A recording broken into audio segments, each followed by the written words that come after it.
Muy buenas noches a todos nuestros estimados hermanos y amigos. Sean todos bienvenidos a una transmisión más de esta página de la Iglesia del Movimiento Misionero Mundial en Villa Juliana. Les saludamos en el entrañable nombre de nuestro amado Salvador Jesucristo y deseando que las ricas y abundantes bendiciones estén sobre todos y cada uno de ustedes. Es un privilegio, una bendición que nos puedan acompañar una vez más en este estudio bíblico. Para nosotros pues es algo gratificante saber que usted nos pueda acompañar, que usted nos pueda bendecir a través de compartir este momento de estudio de la palabra del Señor. En esta noche queremos aprovechar el tiempo y queremos ir inmediatamente a las páginas sagradas de la palabra del Señor. Y vamos, amados hermanos, a ubicarnos en el libro de los Hechos. Libro de los Hechos. Vamos a continuar estudiando este precioso libro. Libro de los Hechos, el capítulo 22. Vamos hoy a estudiar este capítulo con la ayuda del Señor. Y vamos a leer los primeros 5 versículos. Vamos a tratar de leer esos versículos para la gloria y la honra del Señor y la bendición de nuestras vidas. Dice la palabra de Dios: Varones, hermanos y padres, oíd ahora mi defensa ante vosotros. Y al oír que les hablaba en lengua hebrea, guardaron más silencio. Y él les dijo: Yo de cierto soy judío, nacido en Tarso de Cilicia, pero criado en esta ciudad, instruido a los pies de Gamaliel, estrictamente conforme a la ley de nuestros padres, celoso de Dios, como hoy lo sois todos vosotros. Perseguía yo este camino hasta la muerte, prendiendo y entregando en cárceles a hombres y mujeres, como el sumo sacerdote también me es testigo, y todos los ancianos, de quienes también recibí cartas para los hermanos. Y fui a Damasco para traer presos a Jerusalén también a los que estuviesen allí, para que fuesen castigados. Amén y amén. Vamos, amados hermanos, a elevar esa palabra de oración, dándole gracias al Señor por esta nueva oportunidad que nos permite el Señor de estar aquí reunidos, de estar aquí en bendición, de estar aquí en su presencia. No hay cosa más hermosa, amados hermanos, que estar en la presencia del Señor, que saber que estamos, amados hermanos, cerca de Él a través de esa sangre preciosa que nos ha limpiado. Es algo muy especial, es algo muy maravilloso saber, amados hermanos, que el Señor siempre tiene cosas nuevas para nosotros, que el Señor siempre tiene cosas especiales para nuestras vidas. Eso es algo muy precioso que nosotros debemos siempre valorar. Entonces les invito para que hagamos una oración delante de la presencia del Señor, pidiendo la bendición para nuestras vidas a través de esta palabra. Damos también la bienvenida a los hermanos que ya están reportando sintonía. Nuestra hermana Mildred Ortiz, Rosalba Balbuena, nuestra hermana Marta Vega desde la ciudad de Ocaña, Dios le bendiga, y nuestra hermana Marina, Dios me les bendiga, y a los demás que están conectados, que de pronto han reportado, bienvenidos a este estudio bíblico. Vamos a orar, amados hermanos. Padre Celestial, en el nombre de Jesucristo de Nazaret, queremos darte muchísimas gracias, Señor, porque tú eres bueno, porque para siempre es tu misericordia. Señor, quiero pedirte por amor a ti mismo, que nos bendiga, Señor amado, en esta noche. Dame, Señor, la sabiduría, dame la gracia tuya, que necesito siempre, Señor. Sin ti nada puedo hacer, nada soy, Señor. Tú eres el que me lleva adelante, tú eres el que sostiene mi vida, mi familia y tu iglesia. Tú eres el soberano de toda la creación. Señor, una vez más nos acercamos a tu palabra, dándote gracias, Señor, por permitirnos hacerlo.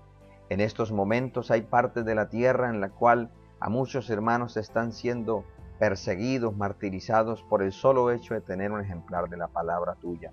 Señor, tenga misericordia de esta tierra que cada día llena más la medida de la maldad. Señor, ten piedad y ayúdanos a estar preparados para que cuando venga, Señor, eso que tu palabra advierte, estemos nosotros sintonizados con tu espíritu, deseosos de partir a ese momento plácido y maravilloso por los siglos de los siglos, que es estar contigo. Señor, límpianos de toda contaminación de carne y de espíritu, lávanos de toda maldad, Padre eterno. Señor, te pido que pongas en mis labios la palabra adecuada, necesaria para la edificación de tu iglesia y la salvación de las almas. Permite que las personas que vean este video sean, Señor, bendecidas y ministradas de acuerdo a tu grandeza de misericordia y a la gran necesidad de todos y cada uno de nosotros. Padre, te lo suplico, te lo ruego, dándote toda la gloria, dándote toda la honra, en el poderoso nombre de Jesucristo de Nazaret. Señor, por medio del cual damos todo el honor y toda la adoración a ti, mi amado Dios. Gracias, Padre, en Cristo Jesús. Vamos, amados hermanos, a entrar. Hoy vamos a estudiar este capítulo 22, teniendo en cuenta algunos consejos que el Señor nos quiere dar en esta noche, precisamente en aras de mantener en alto la bandera del Evangelio de nuestro amado Salvador Jesucristo. Hoy vamos a mirar, amados hermanos, esta porción de la palabra bajo este tema. Usemos la apologética. Ese será el tema que vamos a considerar en esta noche. Y vamos, amados hermanos, a estar mirando el texto sagrado que nos dice. Entonces, dice la bendita palabra del Señor en el versículo 1 precisamente. Dice: varones, hermanos y padres, oíd ahora mi defensa. Mi defensa.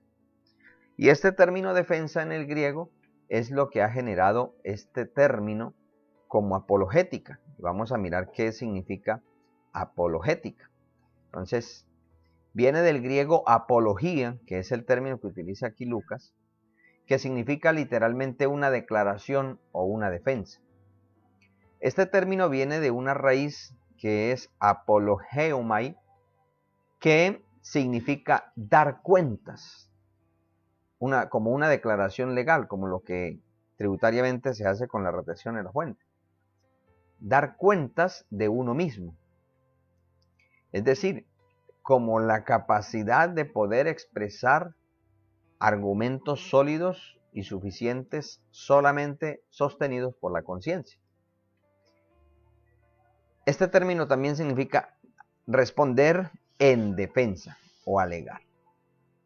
Ahora bien, vamos a mirar otro término o otro texto que pues se mira mucho, amados hermanos, en lo que tiene que ver con esto de la apologética, de la apología. De hecho, la apología es una de las ramas de la teología sistemática que, por ejemplo, los estudiantes de la Gran Comisión estarán observando en su momento.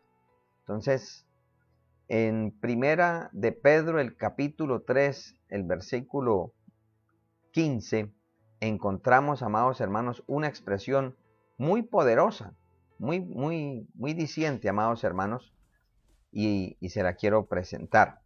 Dice: sino santificad a Dios el Señor en vuestros corazones, y estad siempre preparados para presentar defensa con mansedumbre y reverencia ante todo el que os demande razón de la esperanza que hay en vosotros. Este es el texto sagrado que encontramos como una argumentación más sólida de lo que es la apología.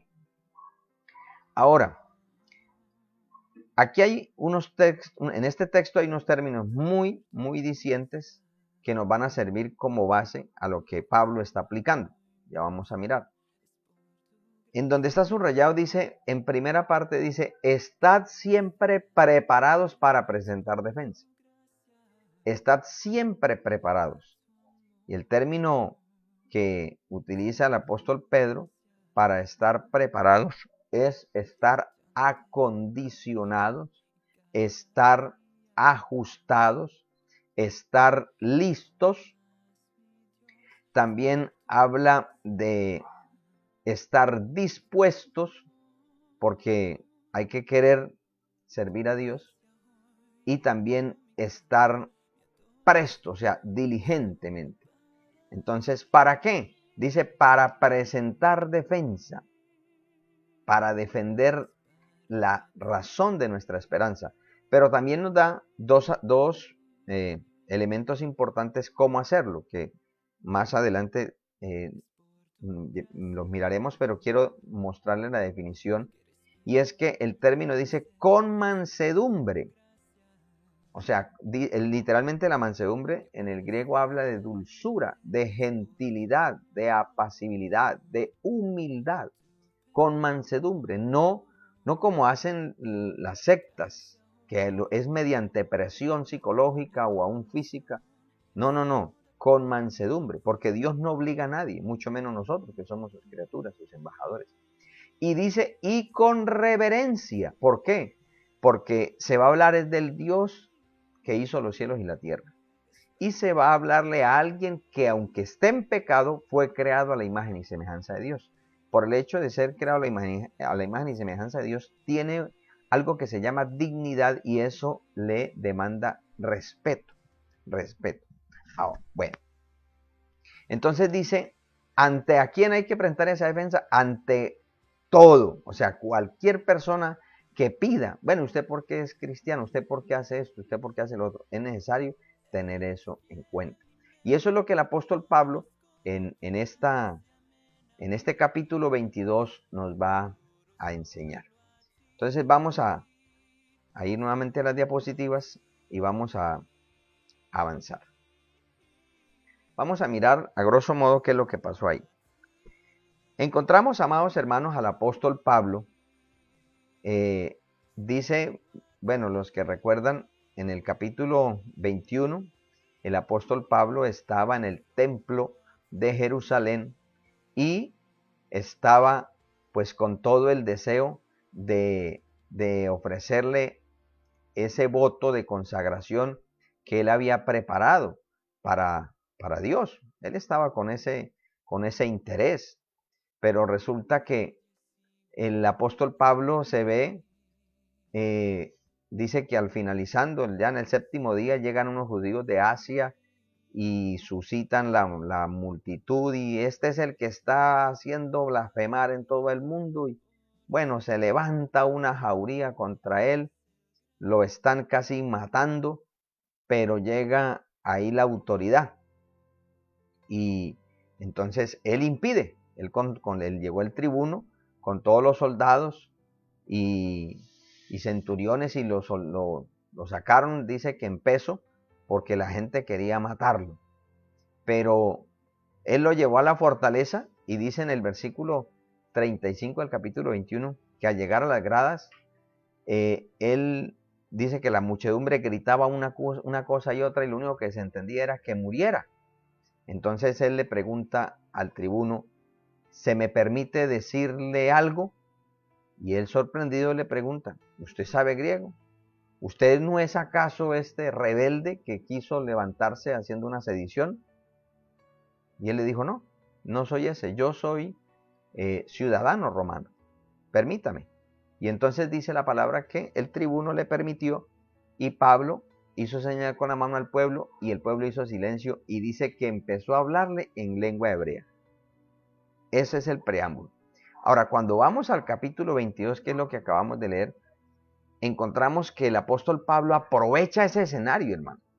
O sea, pensemos por un momento que el apóstol Pablo está golpeado, está sangrante.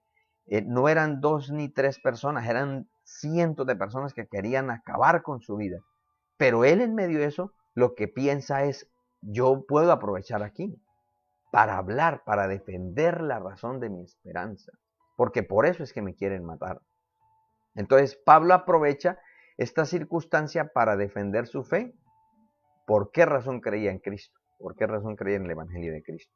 Ahora, de su proceder, que es el objetivo de esta enseñanza, es que podamos aprender cómo defender la sana doctrina, aplicado a las circunstancias de nuestro tiempo. Y en este capítulo encontramos precisamente algunos de los principios de la apologética. Entonces, vamos a continuar. Vamos a mirar en la diapositiva esos primeros principios. Lo primero que encontramos es que el apóstol Pablo supo discernir. El apóstol Pablo supo ubicarse en lo que es conocer el auditorio y de acuerdo a esa percepción, hablarles. Es decir, llegarles de tal forma que ellos le escucharan. Ahí vemos, amados hermanos, en el versículo 1 y 2 que leímos al iniciar, que él hizo señal cuando la gente hizo silencio. Recordemos que en ese entonces no había ni micrófono ni parlantes, era a viva voz. Entonces hicieron silencio y él dice la palabra que les dijo: oídme ahora mi defensa ante vosotros. Y dice que al oír que hablaba en lengua hebrea, guardaron más silencio. Es decir, el apóstol Pablo, por algo Dios lo escogió para que fuera el misionero a los gentiles. Yo no me imagino al apóstol Pedro tratando de, por ejemplo, de ir a abrir obra en Éfeso o en Acaya, cuando su idiosincrasia le hacía ser totalmente, sentir aversión a todo lo que allá se vivía. Para el apóstol Pablo no es que estuviera de acuerdo, sino que asimilaba más. O sea, entendía que habían personas con otras costumbres, con otros dialectos, con otras formas de vivir diferentes a las de él. Eso es algo muy importante a la hora de tratar de expandir el evangelio. Porque si nosotros vemos se va a hacer una obra de evangelismo con el deseo de levantar una congregación. Y obviamente si se va a hacer el trabajo, el entorno donde se va a hacer es totalmente hostil. Pero si llega algún hermano, no, pero es que aquí hay puros engendros de Satanás, aquí no hay nada, aquí solamente está el diablo. Pues obvio, eso es muy lógico. Precisamente para eso es que el Señor nos manda, para que donde sobreabunde el pecado, sobreabunde la gracia, para que donde están los enfermos es que amerita la necesidad de un médico. Para eso es. Pero nosotros muchas veces queremos quedarnos en la seguridad del techo de la congregación y hablar solamente con creyentes y ojalá en el que podamos estar permanentemente en el tercer cielo. Sí, pero eso lo vamos a estar ya después de que el Señor nos llame. Pero mientras estemos en esta tierra, el Señor nos hace entender que nos conviene estar aquí. ¿Para qué? Para que le prediquemos a otros, para que le enseñemos a otros la gran necesidad de tener a Cristo. Entonces, el apóstol Pablo sabe discernir su entorno. Él cuando estuvo en Atenas le habló les llamó la atención con base en dos escuelas filosóficas, que eran los estoicos y los epicúreos. Y así, a donde quiera que fue, él observaba su entorno y con base en eso, él iniciaba para llamarle la atención y luego les transmitía con toda claridad, porque él les dijo allá, eso ya lo estudiamos: no he rehuido de anunciaros todo el consejo de Dios. O sea, el apóstol Pablo se las ingeniaba para tratar de una manera clara, hacerles entender todo el consejo, o sea, todo el propósito de Dios. Y esto es muy importante. Por eso es tan trascendental que nosotros aprendamos esto de la apología. Ya miraremos que a veces hay cosas que se confunden con apología y lo único que hacen es traer perjuicio a los oyentes. Vamos a mirar qué otra cosa encontramos aquí que el apóstol Pablo nos enseña. Bueno, y es que también él nos enseña cómo expresar su posición generando empatía con su entorno. Él primero le llamó la atención, él les habló en lengua hebrea, y cuando les habló la lengua de ellos, pues ellos se motivaron más. ¡Ay, este es de nosotros! ¿Por qué? Porque los que venían de Asia, ellos hacían pensar que Pablo se había vuelto un profano, que él había renunciado a la lengua hebrea, que había rechazado a Moisés y la ley y todo eso. Y él les está mostrando que no es así.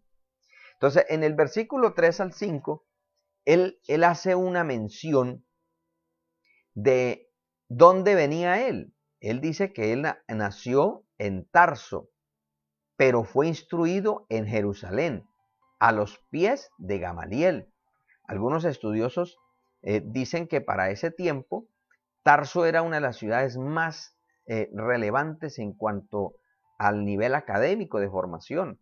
Entonces Pablo fue preparado en un buen entorno académico y cultural desde el punto de vista gentil, pero fue llevado a Jerusalén para recibir una instrucción en lo que tiene que ver con todo lo que eran los ritos y las restricciones de la ley. Y según dicen algunos estudiosos, él tenía la posibilidad de ser parte del Sanedrín por algunos aspectos que la palabra nos muestra. Es decir, que él tenía un linaje que le permitía ese privilegio, esa cobertura. Y es que su maestro era Gamaliel, que era uno de los más reconocidos. Entonces, además que él era parte de la, llamémoslo así, de la secta de los fariseos, que eran muy celosos de la ley. Y él testifica, ahí lo testifica, por ejemplo, en la carta a los filipenses, que él era irreprensible, o sea, él aventajaba a otros en ser celoso. Pero como él dice también en Romanos capítulo 11, que ellos tienen celo, pero no conforme ciencia. Perdón, capítulo 10 de Romanos. Entonces, él les recuerda, él les dice, mire, ustedes me están señalando a mí como si yo fuera un profano. Ustedes me están juzgando a mí como yo si fuera un enemigo de la ley. Pero no, de ninguna manera. Yo sí nací en Cilicia, en Tarso de Cilicia. Yo, o sea, por nacimiento sí es verdad que yo nací allá. Pero es que yo vengo de sangre judía y yo fui instruido aquí a los pies de Gamaliel y yo viví. Es que yo no es que yo estaba por ahí, es que yo viví estrictamente conforme a la ley de nuestros padres, como ustedes lo son. O sea, él se está identificando, él está tratando de romper todo, ¿cómo podemos decir? Barreras. Una, por ejemplo, hay personas que son seguidores de María y lo primero que dicen, a mí lo que me gustan los evangélicos es que ellos no aman a María. Y el término amar, entonces, no, ¿quién le dijo a usted que no?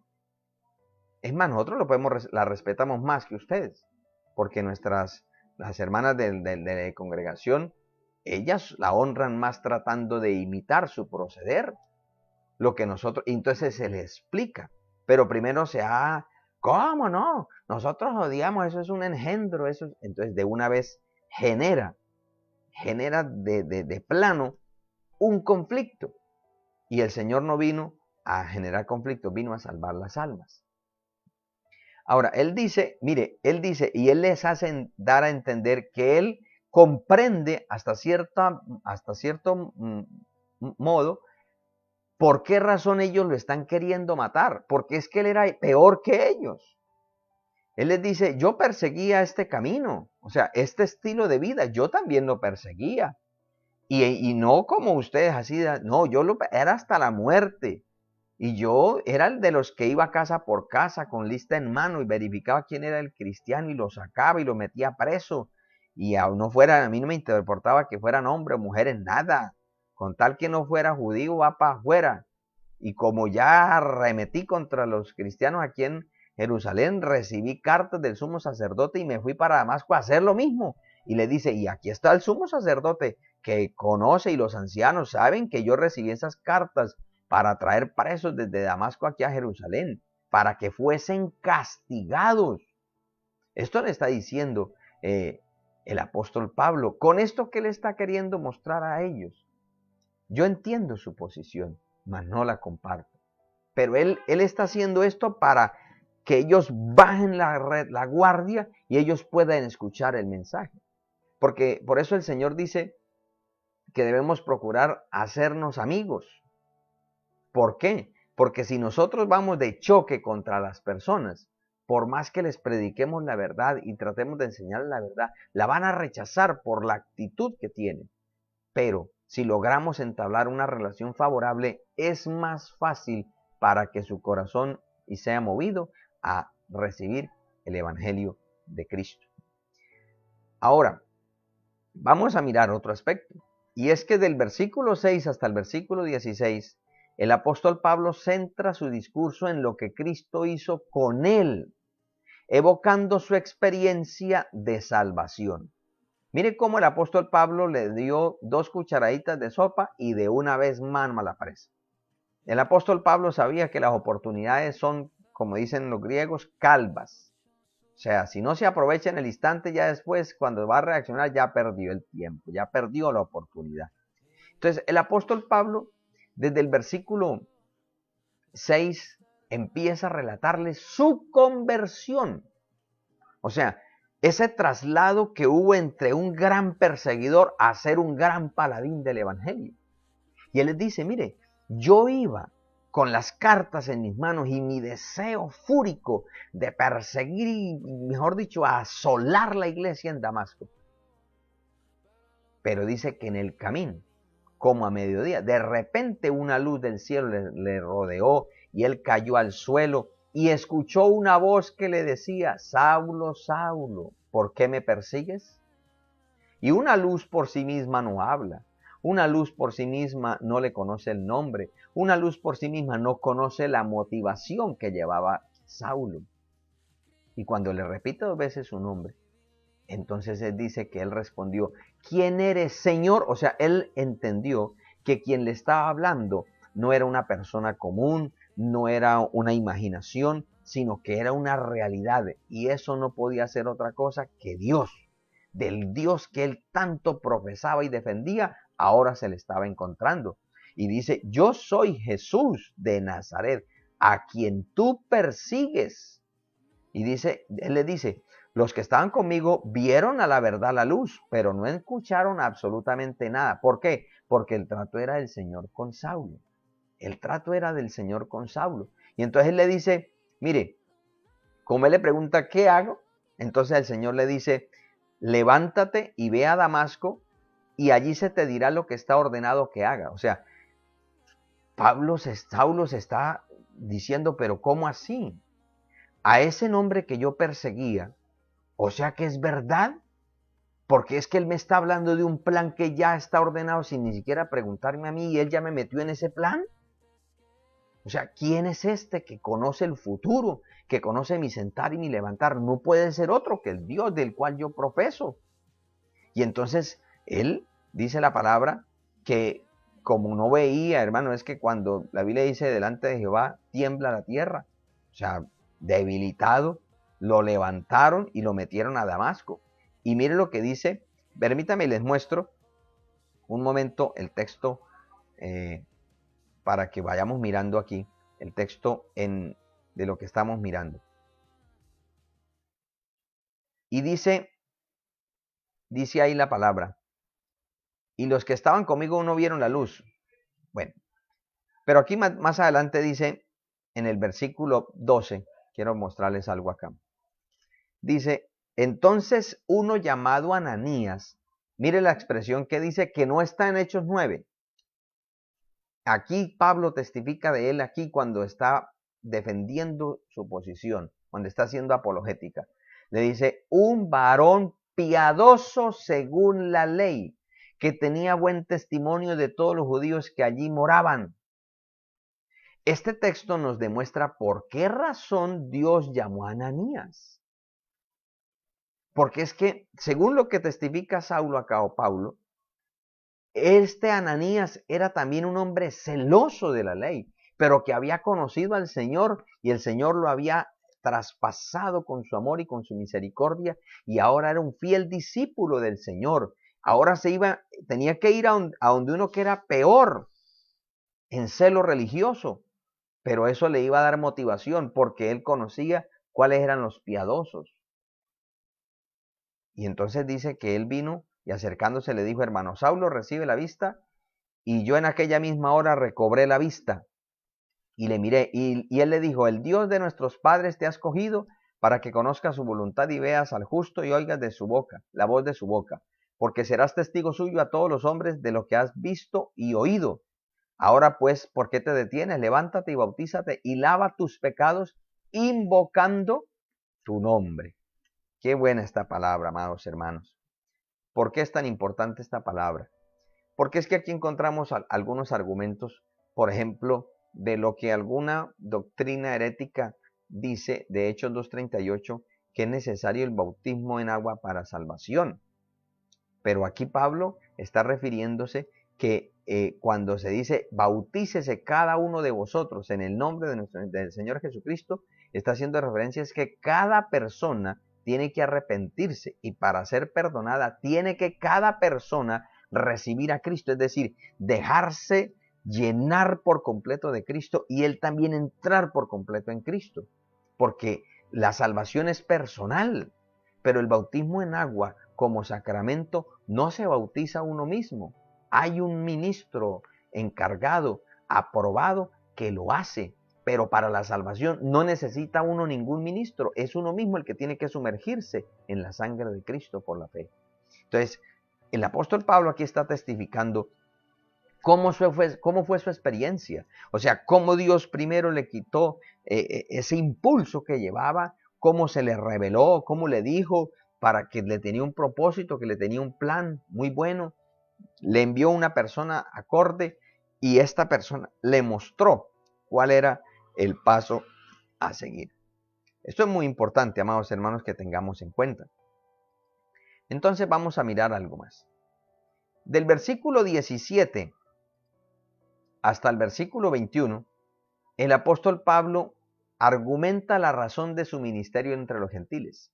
Miremos cómo ordenadamente o sistemáticamente el apóstol Pablo está llevando a su audiencia desde algo muy elemental, cómo él poco a poco se va identificando cuando ya se hace como parte de uno de ellos, entonces él cuenta su experiencia de salvación.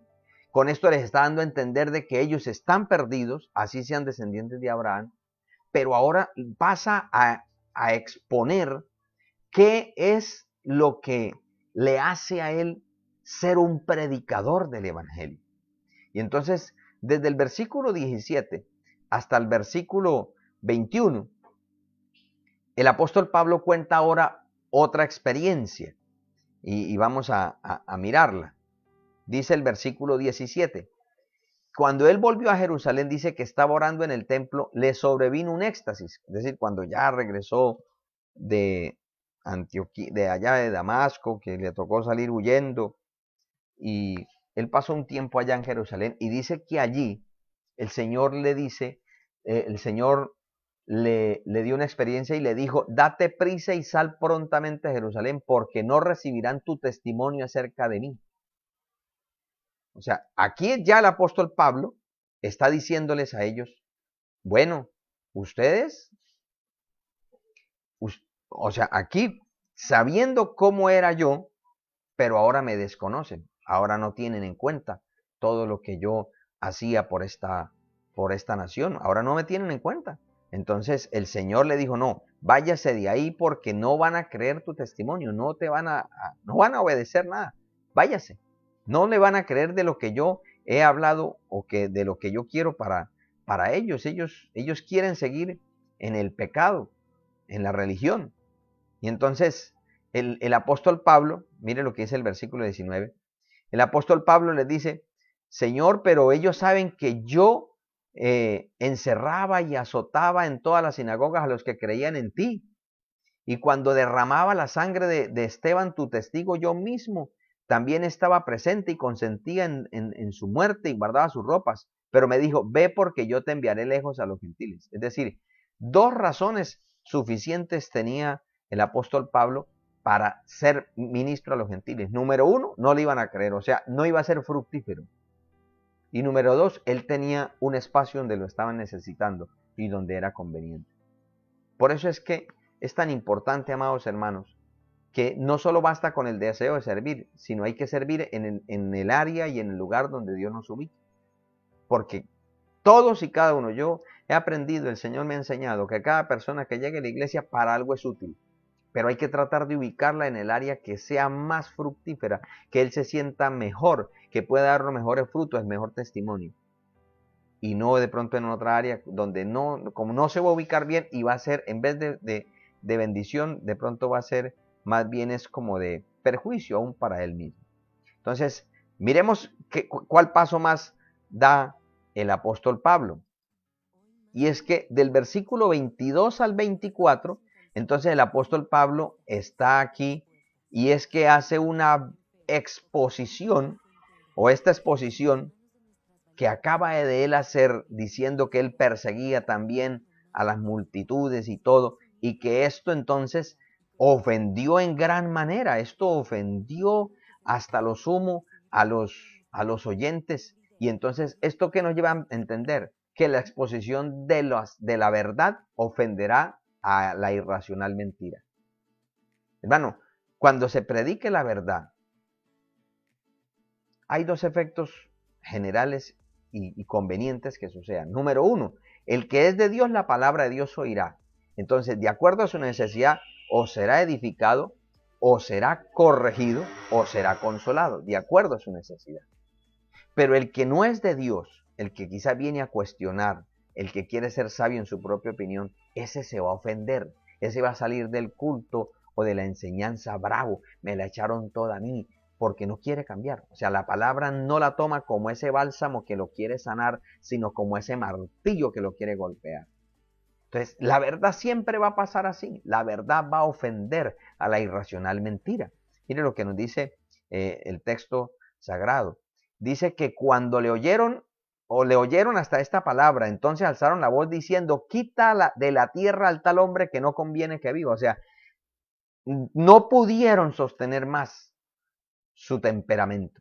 Salió a flote su violencia, salió a flote eso que ellos querían, amados, para destruir la vida de Pablo. Y dice que ellos gritaban y arrojaban sus ropas y el polvo al aire, y el tribuno lo mandó que lo metiesen en la fortaleza y ordenó que fuese examinado con azotes para saber por qué causa la gente quería que muriera. Pero entonces, hasta ahí vemos que el apóstol Pablo va ganando. ¿Por qué? Porque ha hecho que las circunstancias giren a su favor. No podemos decir, de pronto, pero ¿cómo va a ser que va a estar ganando si lo querían era matar? Pero ¿por qué lo quisieron matar? Porque escucharon lo que él les predicó, porque entendieron lo que él les quería testificar. Ellos entendieron. Entonces, ahí fue ganando el apóstol Pablo.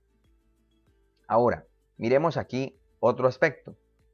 Y es que el apóstol Pablo no solamente argumentó su experiencia de salvación, su llamamiento, la razón de su esperanza, por qué razón él estaba por todo el mundo predicando el evangelio, sino que ahora quien lo arremete contra él es el tribuno. Y entonces ante esa autoridad competente, él también defiende sus privilegios. Vamos a mirar lo que nos dice la palabra de Dios, hermano. Ya miraremos, hermanos, que no en todo tiempo es conveniente callar, ni en todo tiempo, como dice Eclesiastés, es conveniente hablar. Pero hay momentos en los que es muy conveniente y necesario, porque por esas cosas de no hablar, muchas veces es que aún dentro, eso se ve en los hogares, se puede ver hasta en congregaciones, en todas las esferas se puede ver las injusticias que pueden surgir por no hablar, porque puede haber un juicio a priori y no hay una defensa, no hay una apologética que vaya a tratar de sacar a la luz la verdad. Entonces, miren lo que dice el versículo 25. Cuando lo ataron con correas, Pablo no se quedó callado. Pablo ensangrentado y todo, él le dijo al centurión, ¿es lícito azotar a un ciudadano romano sin haber sido condenado? O sea, él no se puso a pelear. Él no se puso a decir, ¿ustedes qué les pasa? ¿Ustedes no saben quién soy yo? Yo soy ciudadano romano. Yo soy manso, pero no menso. Yo soy evangélico, pero no bobo. No, no, no. El apóstol Pablo, como decía ya Pedro, con mansedumbre y reverencia. Él dijo la verdad con toda autoridad, pero con todo respeto y humildad. Y entonces cuando el centurión oyó, ¿cómo? ¿Usted es ciudadano romano? se fue rápido y le contó al tribuno y le dijo, estamos en problemas, porque este que está ahí es ciudadano romano y ahora, y entonces dice la palabra del Señor que permítame, les muestro la pantalla, dice el versículo 27, bueno, el 28, dice, el tribuno, el 27 dijo el tribuno y le dijo, dime, ¿eres tú ciudadano romano? Él le dijo, sí. Y el tribuno, todo jactancioso y soberbio, le dijo, yo con una gran suma adquirí esta ciudadanía. Entonces Pablo le dijo, pero yo lo soy de nacimiento, a mí me salió gratis. O sea, usted vino aquí, es como los que tienen el sueño americano. El que tiene el sueño americano tiene que comprar la visa, tiene que comprar todo eso para hacerse ciudadano americano. Pero el que nació allá no tiene nada que hacer, simplemente inscribirlo en el momento en que nace y ya. Lo mismo, el apóstol Pablo, él era romano de nacimiento. Y entonces dice el versículo 29, así que luego se apartaron de él los que le iban a dar tormento. O sea, aparte de la paliza que ya le habían dado los judíos, venía algo más duro para él.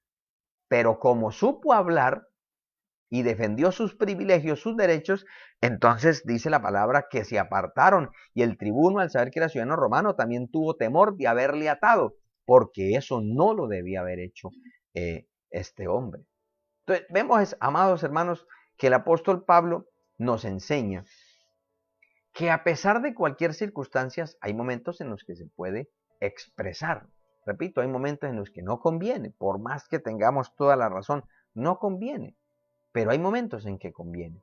Y este era un momento propicio para ellos. Entonces, amados, vamos a mirar algo más acá. Y es las conclusiones. ¿A qué conclusiones podemos llegar para nosotros hacer apologética? Entonces, lo primero, amados hermanos, es que la apología no es lo mismo que evangelismo. O hacer apologética no es lo mismo que evangelizar. Es diferente. ¿Por qué? Porque evangelizar es transmitir un pequeño conocimiento de ¿qué? De que el Salvador es Cristo. Eso es evangelizar. Decirle al mundo que Dios ha enviado a Cristo como mensaje de buenas nuevas para que todo aquel que en él crea no se pierda, mas tenga vida eterna. Eso es evangelizar. Cuando uno sale, lo que va a un grupo de personas que no tienen ese conocimiento, no conocen cuál es el camino, quizá tienen religión, pero no tienen comunión con Dios, y entonces se le muestra que el único camino es Cristo, que el único intercesor es Cristo, que el único mediador entre los hombres es Cristo, que el Hijo unigénito se hizo hombre, el Emanuel, para salvarnos. O sea, eso, todo girando a la salvación por la fe en Jesucristo. Pero la apologética ya es tener unos argumentos sólidos de por qué, por ejemplo, por qué razón un creyente debe mantener una santidad externa e interna. Algo que en estos tiempos le han estado dando duro por las redes. ¿Por qué razón un creyente debe aportar o apoyar la obra de Dios con sus diezmos y ofrendas? O sea, tener un argumento sólido. Eso no es evangelizar, es a defender por qué lo hace. ¿Por qué un creyente continuamente está buscando a Dios? ¿Por qué ora? ¿Por qué ayuna? ¿Para qué lo hace? ¿Por qué se congrega? ¿Por qué compra una Biblia? ¿Por qué lo hace? Tener un argumento sólido para defender eso que está haciendo. Las personas que hacen cualquier cosa tienen que tener su motivación. Nosotros debemos tener una razón. Pedro nos decía, para todo el que os demande la razón de la esperanza que hay en vosotros. Entonces, el segundo aspecto que podemos concluir es que se debe preparar. Es decir, por eso apologética no es lo mismo que evangelismo, porque muchas veces para evangelizar no basta sino tener una experiencia con Dios de salvación y ya. Mire el Gadareno no tuvo ninguna preparación y el Señor le dijo, vaya, dígale cuán grandes cosas ha hecho el Señor contigo. Y ese hombre se ganó un poconón de gente para Cristo. O sea, les transmitió ese mensaje tan convincente que había uno que podía transformarlos. Entonces, eso sí es evangelismo. Pero después de que una persona ya ha creído en Cristo, hay que formarlo como discípulo. Ahí en esa formación es donde aparece la apologética, es ahí donde aparece ella. Entonces, vamos a mirar en el versículo 3 y 4 de Judas. Vamos a mirar lo que la palabra del Señor nos dice. Dice, amados, por la gran solicitud que tenía de escribiros acerca de nuestra común salvación, me ha sido necesario escribiros exhortándoos que contendáis ardientemente por la fe que ha sido una vez dada a los santos. Porque algunos hombres han entrado encubiertamente, los que desde antes habían sido destinados para esta condenación, hombres impíos que convierten en libertinaje la gracia de nuestro Dios y niegan a Dios el único soberano y a nuestro Señor Jesucristo. Mire, hermanos, que la apología no solamente se debe tener claro por qué razón yo creo y hago lo que estoy haciendo respecto a una persona que no tiene conocimiento, sino en especial con aquellos que están doctrinalmente errados. Desde los tiempos del apóstol Pablo y del apóstol Pedro y de toda la iglesia que empezaron a hacer su trabajo, ya empezaron a emerger los rebeldes, los apóstatas, los herejes, y ellos siempre han querido arrastrar al rebaño hacia la perdición. Por eso Pablo dice, no es extraño que el mismo Satanás disfrace a sus apóstoles como apóstoles de Cristo. Entonces, por eso es necesario. ¿Por qué razón? Por ejemplo, si una persona que tiene un evangelio liberal y ay, pero es que ¿quién le dijo a usted que usted tiene que, Dios viene es por el corazón, eso es ser uno legalista? Y mire, y Sara vestía así, y quieren tratar de argumentar muchas cosas.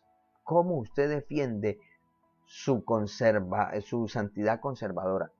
Sin salirse de cabales, sin insultar, ¿no? Sino con argumentos de la palabra de Dios. Ni tampoco diciéndole, es que usted es un hijo del diablo. No, no, no, no. No, no. Es con argumentos. Los debates se ganan con argumentos. ¿Y dónde están los argumentos? En la palabra del Señor. Entonces, es muy importante, amados hermanos, que tengamos en cuenta esto. El tercer aspecto que podemos concluir es que lo que yo les decía hace un momento, hay circunstancias y momentos que es conveniente hablar, que no se debe callar. ¿Por qué? Porque eso va a traer perjuicio al oyente y a la misma persona. Cuando viene una persona con una falsa doctrina y usted le dice, ¿verdad? Yo no sabía. Mire de que jocosamente alguien testificaba de que en un momento salieron a evangelizar y salió una hermana que ya tenía un buen tiempito y ya se había hasta bautizado. Y sale a evangelizar y lo repartieron por grupos. Y entonces sale la hermanita por allá y está hablando a otra señora. Y entonces la señora le dice, mire, pues a mí el evangelio me parece hasta bonito, pero lo que a mí sí no me gusta es que no quieren a la Virgen. Y la hermana que le estaba evangelizando, ¿cómo así? ¿No quieren a la Virgen? Nada. Donde usted está metido no quieren a la Virgen. Digo, no, si no quieren a la Virgen, entonces no me quieren a mí tampoco. Yo me devuelvo con usted. O sea, una simple argumentación la sacó. Y terminó, en vez de evangelizar, terminó evangelizada nuevamente para el error.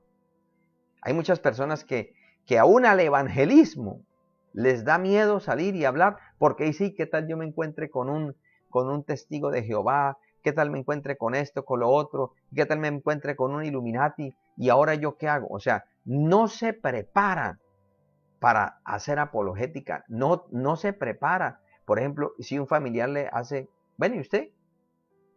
¿Lo quiere avergonzar usted? Ahora les ha estudiado la palabra y le quiere salir con filosofías. Hay que prepararse en lo que nosotros conocemos que es la palabra de Dios.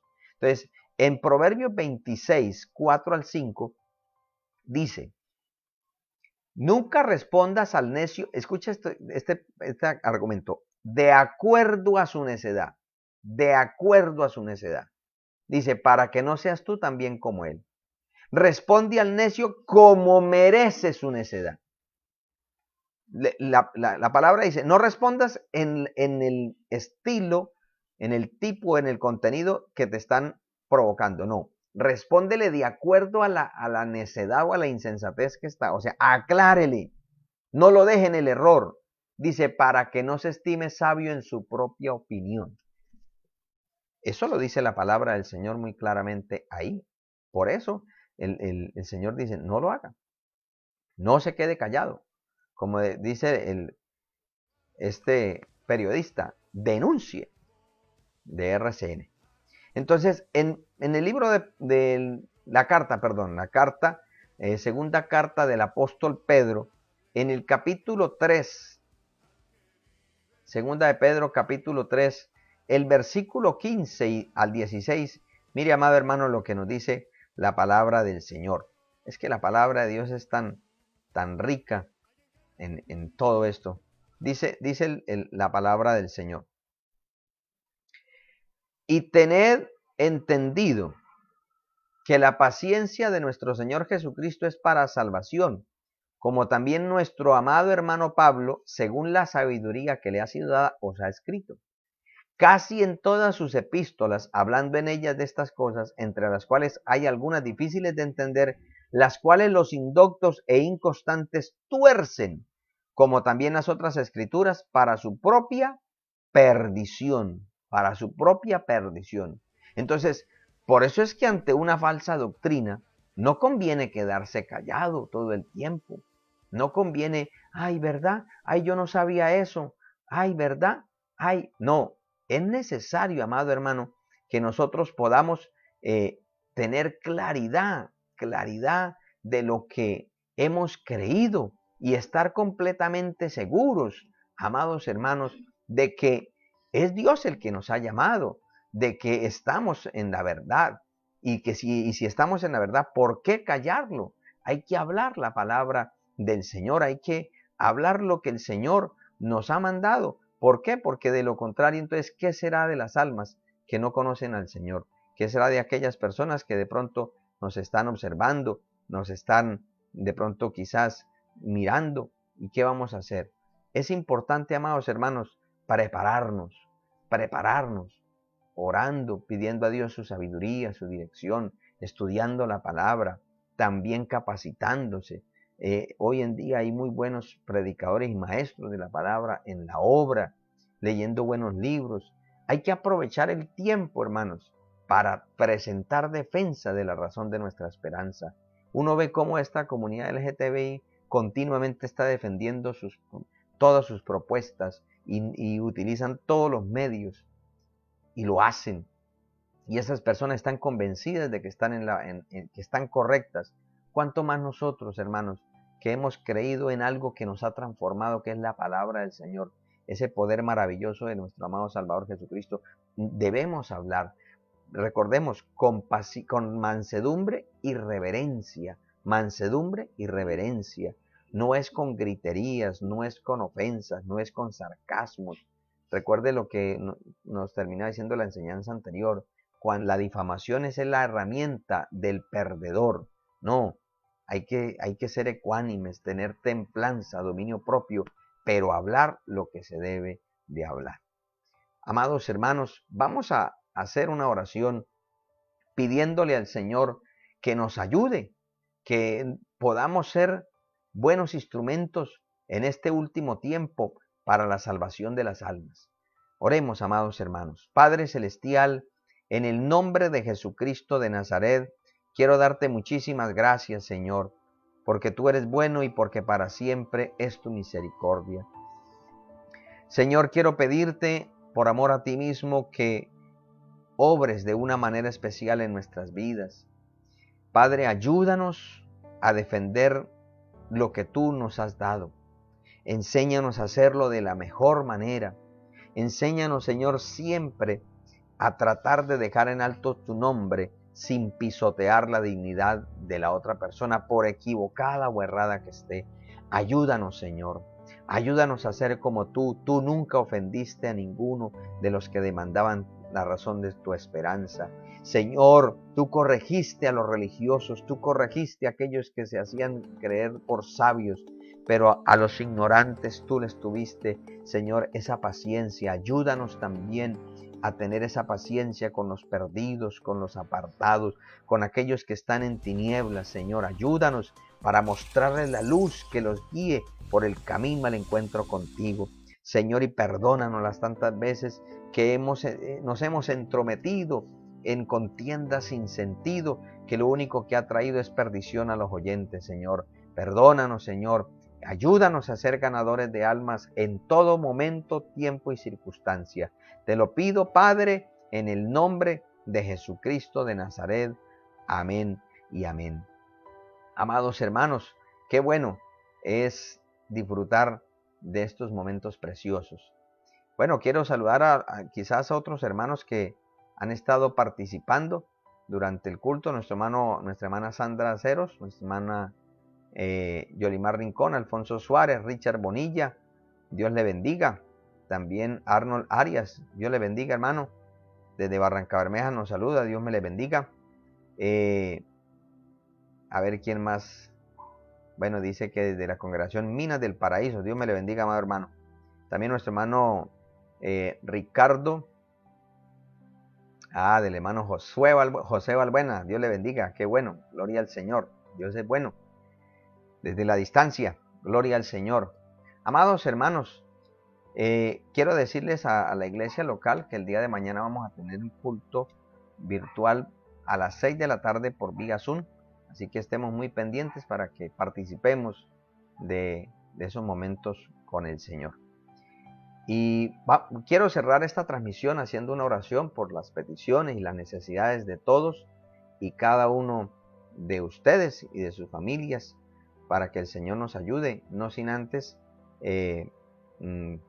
recordarles que aquí en nuestra ciudad de Cúcuta hay una alerta amarilla.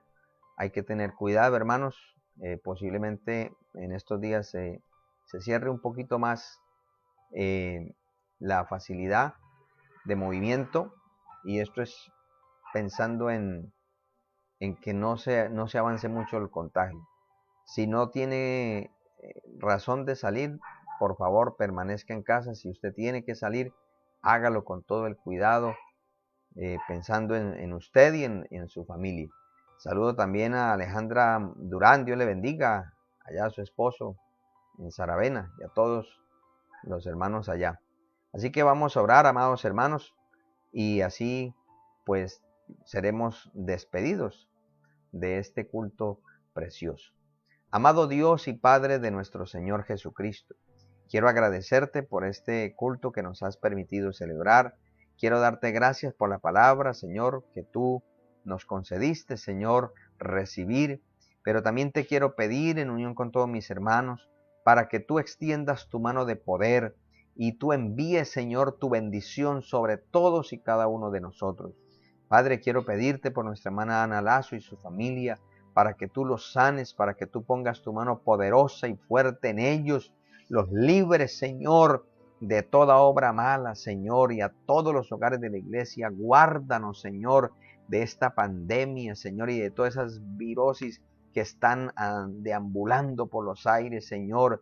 Ten misericordia de nosotros, líbranos también de los hombres corruptos, malos, Señor, en el nombre de Jesucristo de Nazaret. Bendice tu pueblo, Señor, restaura la vida espiritual de cada uno de nosotros diariamente. Señor, mira a todos los hermanos que se han conectado, los que en este día han estado por primera vez, bendíceles en el nombre de Jesús, y que la palabra tuya sea de bendición y de motivación para servirte, para honrarte y agradarte, Padre. Te lo suplico y te lo ruego en el poderoso nombre de Jesucristo de Nazaret. Bendice, Señor, las peticiones que mis hermanos están presentando y que tienen en su corazón. Mira la petición de nuestra hermana Marta Vega, Padre, glorifícate en su sobrino, en su familia, Padre. Obra de una manera especial, Señor.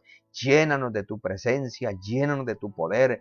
Protégenos en todo y bendícenos, Señor, en gran manera, para la gloria y la honra de tu nombre. Y que todo el honor, que todo el reconocimiento, Dios mío, sean siempre para ti, solo para ti, Señor, porque de ti procede, Señor, nuestra vindicación. Bendice a todos los hermanos que se han conectado, bendice a los que se conectarán en diferido, y que la gloria y la honra sean para ti.